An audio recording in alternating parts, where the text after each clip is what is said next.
Hi guys, welcome to my second part. This time the segment I received from my lecturer is about GL line strip.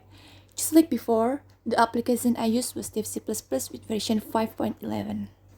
Just like before, but first step kalian bisa pilih file pada bagian atas menu bar, kemudian pilih new dan project, klik multimedia pada bar bagian atas, lalu pilih OpenGL, ganti nama project kalian dan save. Berikut adalah studi kasusnya.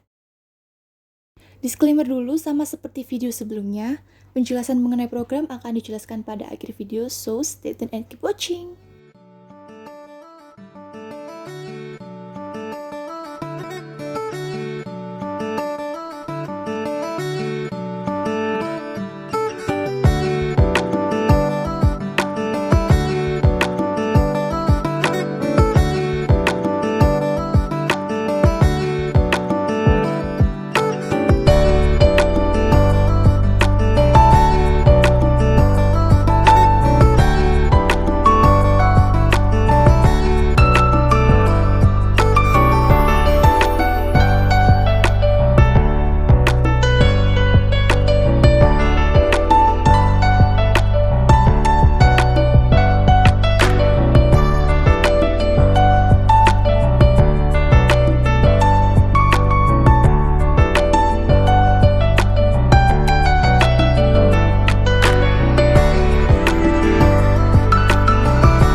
Oke guys, sekarang kita masuk pada bagian penjelasan. For the first, karena kita menggunakan library OpenGL, untuk memanggil library tersebut, kita perlu menuliskan dengan hashtag include tanda kurang dari gl/glut.h tanda lebih dari.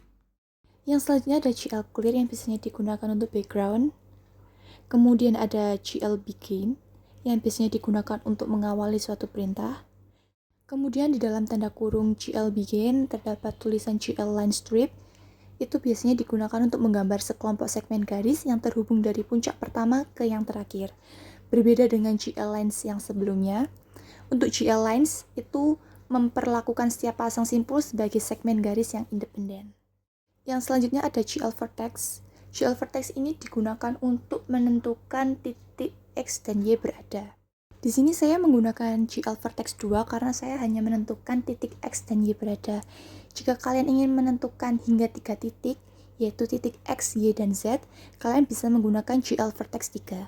Dan di sini saya menggunakan F, yaitu float atau pecahan atau desimal. Jika kalian ingin menggunakan bilangan yang bulat, kalian bisa menggunakan I atau integer. Untuk line yang selanjutnya ada GLN yang digunakan untuk mengakhiri suatu perintah. Kemudian di sini ada GL clear color yang digunakan untuk menentukan warna background output. Untuk selanjutnya ada glue ortho 2D yang digunakan untuk menentukan batas X dan Y. Di sini batas X saya mulai dari -1 hingga 1 dan batas Y saya dari -1 hingga 1. Selanjutnya ada glue init window size yang digunakan untuk menentukan seberapa besar output atau CMD yang akan muncul nanti. Di line selanjutnya ada glue init window position yang digunakan untuk menentukan di mana letak output atau CMD itu akan muncul. Kemudian ada glue create init window, itu digunakan untuk menentukan judul atau menuliskan atau mengubah judul pada output. Mungkin sampai di sini penjelasan saya mengenai program di atas. Kurang dan lebihnya saya mohon maaf sebanyak-banyaknya. So, thank you and see you in the next video.